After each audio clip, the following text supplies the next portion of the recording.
हाय, मैं हूं आपका दोस्त क्रिस्टोफर दारूवाला। अपने इस हाइडआउट में बहुत ढूंढने के बाद एक चीज मिली है, लेकिन यह है खास आपके लिए। यह है कपूर और यह है मिंट। अब मैं इन दोनों को मिलाता हूं।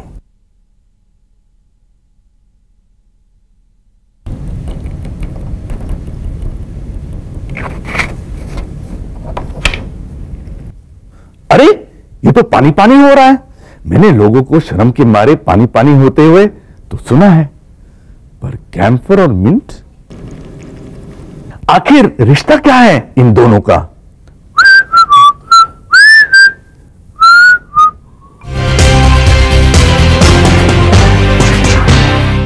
पानी का बादल से, बादल का नदी से, नदी का धरती से, धरती का पेड़ों से, और पेड़ों का हमसे और आपसे, और हम सबका एक दूसरे से एक गहरा रिश्ता है।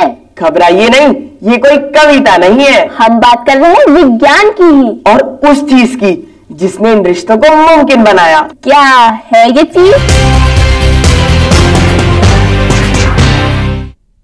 अरे, दीपिका और शिवम बड़ी पोएट्री और रिलेशनशिप्स की बात कर रहे हैं। मैं भी इस कपूर और मिंट की रिलेशनशिप के बारे में सोच रहा हूं। इनकी जोड़ी बहुत फायदेमंद है। पता है क्यों?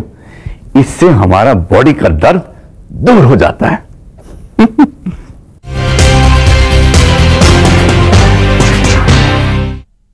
ये है हीट एनर्जी। थोड़ी मुश्किल भाषा में इसे ऊष्मा कहते हैं और आसान शब्दों में गर्मी की शक्ति। ये वो एनर्जी है जिसके बिना ना तो होते हम, ना होते आप, और ना होती हमारी ये प्यारी सी दुनिया। तो इसी बहुत इंपॉर्टेंट हीट एनर्जी की बात हम आज करेंगे, क्योंकि ये साइंस की दुनिया है और यहाँ ऐसा ही होता है। गर्मी एक ऊर्जा है, अ फॉर्म ऑफ एनर्जी, एक ऐसी शक्ति जो हमारी इस पूरी दुनिया को जलाती है। नदियों तालाबों का पानी भाप बन के बादल बनता है गर्मी से। पेड़ पौधे अपना खाना बनाते हैं तो वो भी सूरज की किरणों की मदद से। हवा चलती है, मौसम बदलते हैं।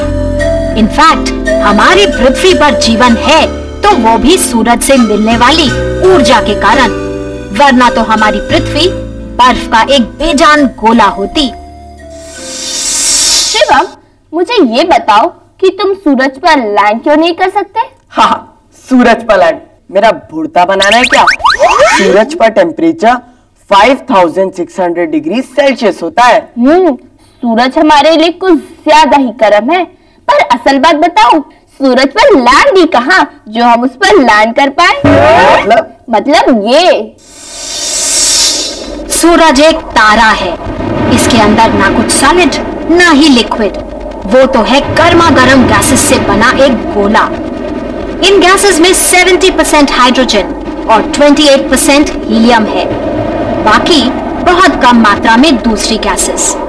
हम कह सकते हैं कि सूरज तो एक बहुत बहुत बहुत विशाल न्यूक्लियर रिएक्टर है। वो गर्म होता है हाइड्रोजन और हीलियम गैसेस के बीच होने वाले एक नॉन स्टॉप फ्यूजन रिएक्शन से। इस रिएक्शन में हाइड्रोजन लगातार हीलियम में बदलता रहता है और पैदा होती है बहुत गर्मी। जैसे जैसे समय बीतता जा रहा है, वैसे वैसे सूरज पर हाइड्रोजन कम होती जा रही है और हीलियम ज्यादा। दीपिका, अगर सूरज पर हाइड्रोजन खत्म हो गया तो हमें हीट एनर्जी कैसे मिलेगी? तब क्या? अरे, जब ये तब कभी आएगा ही नहीं तो हम इस तब के बारे में क्यों सोचे? तब के बारे में तो तभी सोचना चाहिए जब ये तब कभी पॉसिबल हो। तब अगर आपको जवाब पता है तो ढंग से बोलिए। पता है। अगले 5 बिलियन ईयर्स तक सूरज पर हाइड्रोजन खत्म नहीं होगा और हमें यूं ही गरम गरम धूप मिलती रहेगी। 5 बिलियन ईयर्स। चलो इस खुशी में कुछ इंटरेस्टिंग बनाया जाए। कभी सोचा है कि इस थर्मोमीटर के अंदर भरी मर्क्यूरी को कैसे पता चलता है कि बाहर कितनी सर्दी है और कितनी गर्मी? तो देखते हैं कैसे बनता है ये थर्मोमीटर और कैसे वर्क करता है, और बनाते हैं अपने लिए एक पानी का थर्मोमीटर। पानी का थर्मोमीटर? बिल्कुल। साइंस का एक नियम, हर लिक्विड गर्म होने पर एक्सपैंड करता है, फैल जाता है और ठंडा होने पर करता है कॉन्ट्रैक्ट। मर्क्यूरी से भरा बल्ब थर्मोमीटर भी बिल्कुल इसी नियम पर काम करता है और हमारा पानी का थर्मोमीटर भी। चाहिए कांच की बोतल, उसके ढक्कन में किसी बड़े से एक छेद करा लें। अब डालें स्ट्रॉ, आसपास की जगह को सील कर दें एयरटाइट, फिर रंगीन पानी बोतल में और ढक्कन बंद। अब इसमें हवा फूके, थर्मोमीटर तैयार। देखिए कैसे बर्फ में रखते ही स्ट्रॉ में पानी का लेवल नीचे उतर रहा है। गर्म पानी में जरूर उल्टा होगा, पर आप खुद ट्राई करें। टेम्परेचर को नापने के स्टैंडर्ड यूनिट्स हैं डिग्री सेल्सियस, फ़ारेनहाइट और केल्विन। हम इस्तेमाल करते हैं डिग्री सेल्सियस, जिसमें पानी का फ्रीजिंग पॉइंट है 0 डिग्रीज और बॉइलिंग पॉइंट है 100 डिग्रीज। हीट एनर्जी हमेशा चलती रहती है, it travels all the time. ये हम कैसे कह सकते हैं? भाई सिर्फ कहीं नहीं, देख भी सकते हैं और दिखा भी सकते हैं। अब मैं दिखाता हूं आपको एक मजेदार खेल, फिरकी। क्या आप समझते हैं ये फिरकी सिर्फ हवा से चल सकती है? तो देखिए।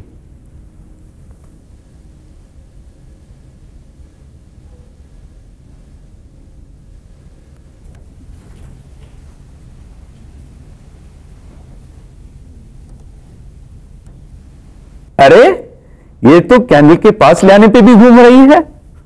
क्या इसे कैंडल से एनर्जी मिलती है? ऐसा क्यों होता है? लेते हैं एक छोटा सा ब्रेक।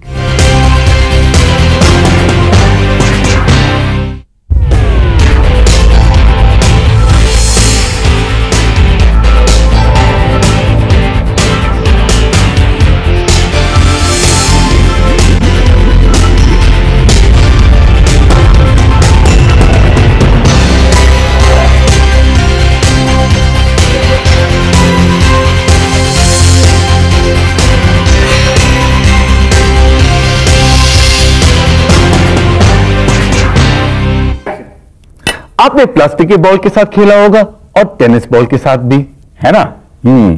पर आपने इन दोनों को कभी पानी में स्पिन किया है? अब देखिए इन दोनों बॉल्स के बीच में एक खेल।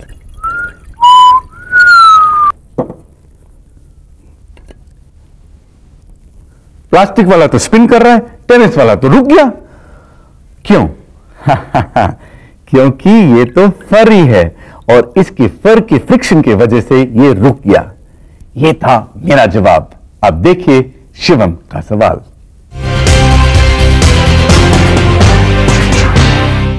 बात को आगे बढ़ाने से पहले मेरे पास आपके लिए एक सवाल है। दीपिका की जबान में और हीट एनर्जी में क्या कॉमन है? नहीं पता? मैं बताऊं, दोनों हमेशा चलती रहती है। शिवम अपना मुंह खोलना। तो ये है इसके गंदा सा जोक सुनाने की एक साइंटिफिक सजा। अब जब तक शिवम का टेम्परेचर चेक हो रहा है, हम देखते हैं पानी में डाली हुई बर्फ का क्या हाल है। गर्म पानी से भरे बर्तन में रंगीन बर्फ, पानी गर्म, बर्फ ठंडी, मतलब पानी में हीट एनर्जी ज्यादा और बर्फ में कम। बर्फ पानी में जाते ही पिघलने लगती है, उसके चारों तरफ का पानी हो रहा है ठंडा। ठंडा पानी गर्म पानी से भारी होता है, इसलिए रंगीन पानी नीचे की तरफ डूब रहा है और नीचे का गर्म पानी लगातार ऊपर उठ रहा है। जब भी तापमान में फर्क होता है तो हीट एनर्जी गर्म से ठंडे की ओर बढ़ती है, तब तक जब तक दोनों तापमान बराबर नहीं हो जाते।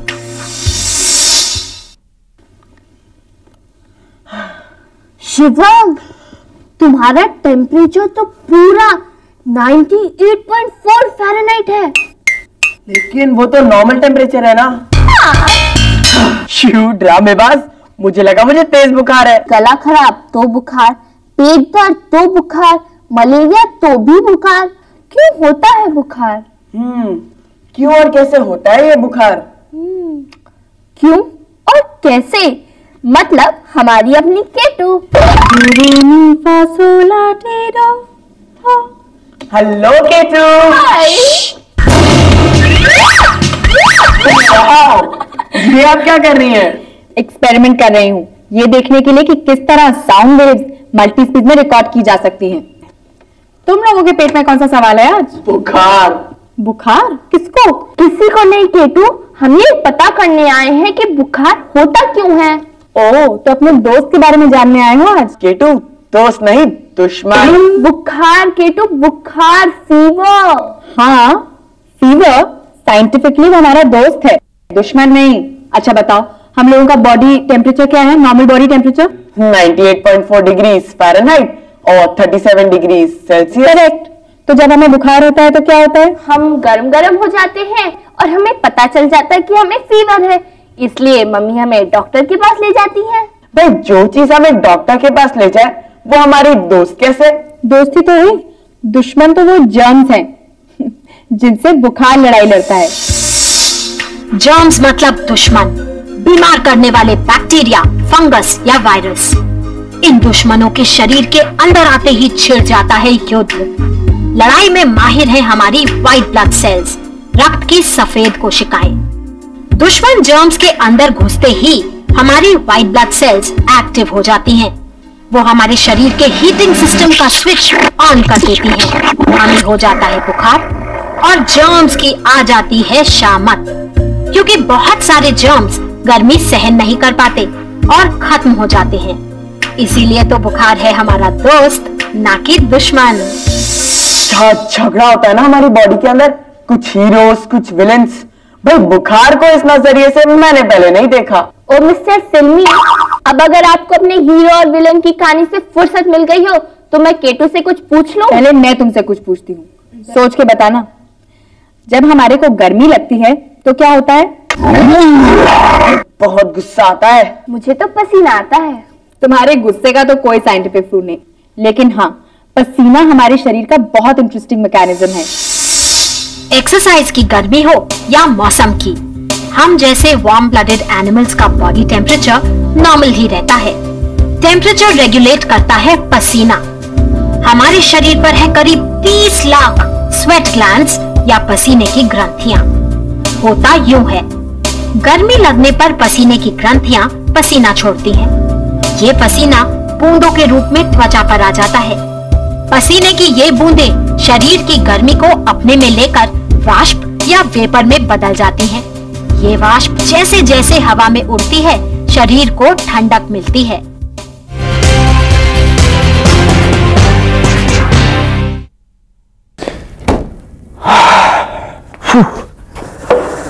ओह, क्या गर्मी है। थोड़ा सा ठंडा पानी।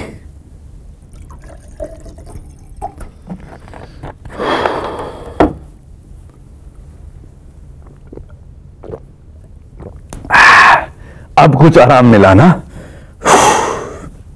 अरे ग्लास में तो ठंडा पानी है, तो इसको पसीना क्यों आ रहा है? ऐसा क्यों होता है? लेते हैं एक छोटा सा ब्रेक, पर उससे पहले एक घुमाने वाला सवाल। वो कौन सा मैमल है जो एक आंख खोल के सोता है?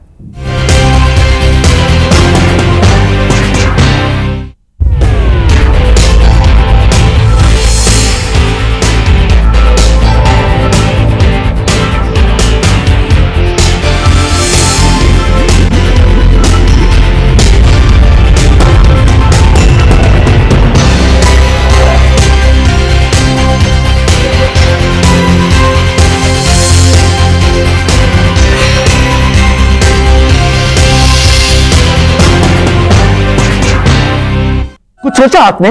I mean, मेरे सवाल का जवाब वो है डॉल्फिन।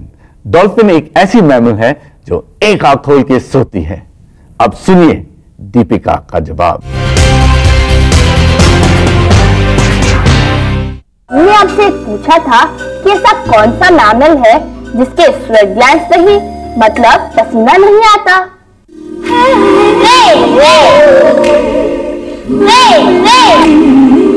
वैसे एक और एनिमल है जो रहता तो लैंड पर है, लेकिन फिर भी उसे पसीना नहीं आता।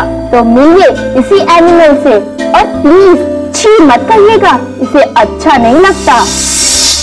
पिग महाशय, यही है जमीन पर रहने वाले वो स्तनधारी जानवर जिनके शरीर पर स्वेट ग्लैंड्स हैं ही नहीं। अब पसीना नहीं आएगा तो गर्मी से बचेंगे कैसे? बस इसीलिए तो कीचड़ और मिट्टी में लोट लगाते हैं ताकि ठंडक या गर्मी पा सकें। शिवम, तुम मुझे ये बताओ। अरे पूछो पूछो ना। भूल गई। कोई बात नहीं। अच्छा तुम बताओ, जब माउंट एवरेस्ट डिस्कवर नहीं हुआ था तब सबसे बड़ा पहाड़ कौन सा था? एक minute, I think I know the answer. पता नहीं। अरे नहीं पता भाई, माउंट एवरेस्ट ही तो था, बस वो डिस्कवर नहीं हुआ था। आ गया। कौन? मेरा सवाल, मुझे ध्यान आ गया। तो मैं ये पूछ रही थी कि अगर स्वेटिंग मतलब पसीना हमारे ठंडे होने का तरीका है तो हम गर्म होने के लिए क्या करते हैं? आ गया। क्या? तुम्हारे सवाल का जवाब यही तो है, देखो। फ्रिक्शन या घर्षण मतलब दो चीजों का आपस में रगड़ना। घर्षण से पैदा होती है हीट एनर्जी और ये बात हमारा शरीर अच्छी तरह जानता है। इसीलिए तो जब हमें ठंड लगती है तो हम कांपने लगते हैं, शिवा करते हैं। कांपते समय हमारी त्वचा कस जाती है और मसल्स एक दूसरे से रगड़ते हैं। इससे पैदा होती है गर्मी। हमारे शरीर का रक्त संचार बढ़ता है और तापमान भी। ये तो हुई हमारे शरीर के अंदर की बात, लेकिन हीट एनर्जी एक ऐसी एनर्जी है जो हर वक्त हमारे साथ रहती है। भाई अपने चारों ओर ही देख लीजिए, ऐसी कितनी सारी मशीनें हैं जो चीजों को ठंडा और गर्म करती है। नहीं समझे? Gas, geyser, fan, AC, heater, fridge और भी बहुत सारी चीजें हैं। कुछ ठंडा करते हैं और कुछ गर्म। लेकिन आज हम उस चीज के बारे में मालूम करने जा रहे हैं जिसका मुझे बहुत दिनों से इंतजार था। आज हम पता करेंगे कि एक फ्रिज चीजों को ठंडा कैसे करता है। How does a fridge work? हमारी अपनी केटो के साथ। चलो चले। Very good my scientist friends. Refrigerator में आपका इंटरेस्ट आइसक्रीम तक खत्म नहीं होता, ये जानकर मैं काफी इंप्रेस हुई हूँ। वैसे फ्रिज के काम करने का राज छुपा है हमारे हाथों में। अच्छा देखो, हाथ लेकर अपने मुंह के सामने लाओ और अब जोर से सांस छोड़ो। कैसा लगा? सांस तो एकदम गर्म थी। अब पहले से कुछ अलग करते हैं। इस बारी मुंह को बिल्कुल छोटा करके सांस छोड़ो, इस तरह। कैसा लगा? अरे सांस तो बिल्कुल ठंडी थी। ऐसा ही होता है। इसी तरह काम करता है हमारा फ्रिज। होठ सिकोड़ने से अंदर की हवा पर दबाव बढ़ जाता है, वो कंप्रेस हो जाती है, लेकिन मुंह के बाहर आते ही वो बहुत तेजी से फैलती है। इस एक्सपेंशन से उसकी ऊर्जा अचानक कम होती है और वो ठंडी पड़ जाती है। बिल्कुल इसी प्रिंसिपल पर काम करता है रेफ्रिजरेटर। फ्रिज का कंप्रेसर पीछे लगे पाइप्स में लगातार चलने वाले कूलेंट पर दबाव बढ़ाता है, उसे छोटे छोटे छेदों में से होकर पाइप्स में धकेलता है। प्रेशर अचानक कम होने से कूलेंट बर्फ जितना ठंडा पड़ जाता है और लिक्विड में बदल जाता है। ये ठंडा लिक्विड फ्रिज के अंदर की गर्मी को अपने में लेते हुए एक बार फिर पहुंचता है कंप्रेसर तक और अब वो एक गैस में बदल चुका होता है। ये साइकिल लगातार चलती रहती है। फ्रिज के अंदर की गर्मी बाहर और फ्रिज के अंदर रखा सामान बिल्कुल ठंडा। साइंस हमारे चारों तरफ है, फिर चाहे वो छोटी छोटी चीजों में हो या बड़ी बड़ी मशीनों में। अपने चारों ओर छुपी साइंस को पहचानिए, समझने की कोशिश कीजिए। अरे किट तू कहाँ है? कहाँ गया भाई? हाँ, ये दिखाई नहीं दे रहा है, पर तेरी आवाज तो आ रही है, मगर धीमे धीमे। कहाँ है? अरे कहीं फ्रिज में तो नहीं फंस गया? अरे लो, तू तो जम गया ना आइसक्रीम खाने के चक्कर में। अरे गर्म हो जा, गर्म। अरे क्या हो गया तुम्हें? जिंदा तो है ना? चलो जब तक ये नॉर्मल हो जाए आप जरा देखिए पिट पिट की ये बात।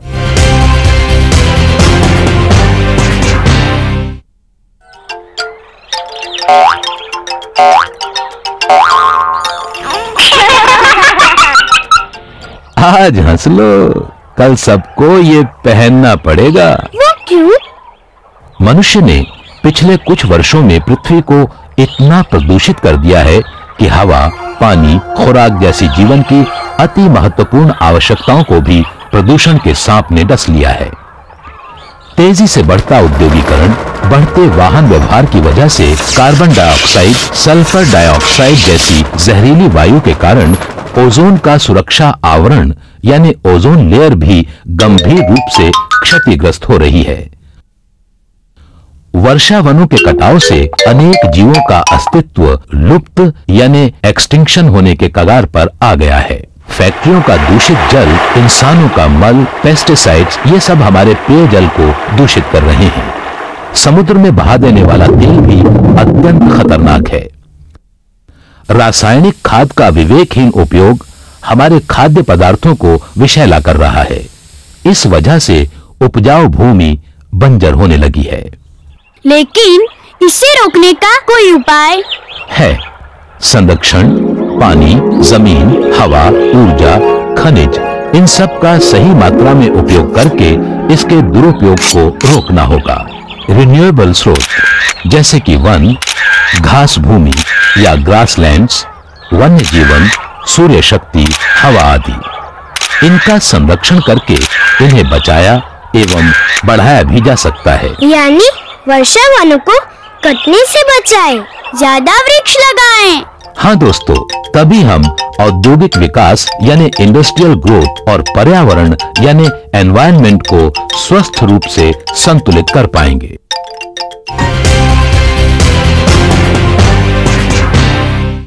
पिट बिल्कुल सही कह रहा है, हमें ज्यादा से ज्यादा पेड़ लगाने चाहिए। आई मीन जस्ट बिकॉज हम एक्सपेरिमेंट्स करते इसका मतलब थोड़ी कि हम नेचर को भूलें। ना तो आप नेचर को भूलें and don't forget to write to us. अब समय है आज के प्रश्न का। इनमें से कौन सा गर्मी का एक अच्छा संवाहक नहीं है? ए लकड़ी, बी आयरन, सी ऊन, डी पंख। इसका जवाब हमें 10 दिन के अंदर इस पते पर मिल जाना चाहिए। विज्ञान प्रसार C24 कुतुब इंस्टीट्यूशनल एरिया, नई दिल्ली 110016 और आप हमें अपना जवाब ईमेल भी कर सकते हैं। हमारा ईमेल आईडी है ah3@vigyanprasar.gov.in। यदि आपके पास कोई सुझाव है तो आप हमारे पते पर जरूर भेजिए या आप हमें ईमेल भी कर सकते हैं। हमारा ईमेल आईडी है info@vigyanprasar.gov.in। कॉन्टेस्ट नंबर 1 में पूछे गए प्रश्न का जल के वाष्प में बदलने की प्रक्रिया कहलाती है का सही जवाब है बी वाष्पन और इसके विजेता हैं हितेश कुमार, दिल्ली। आयुष प्रमोट, जलगांव, महाराष्ट्र।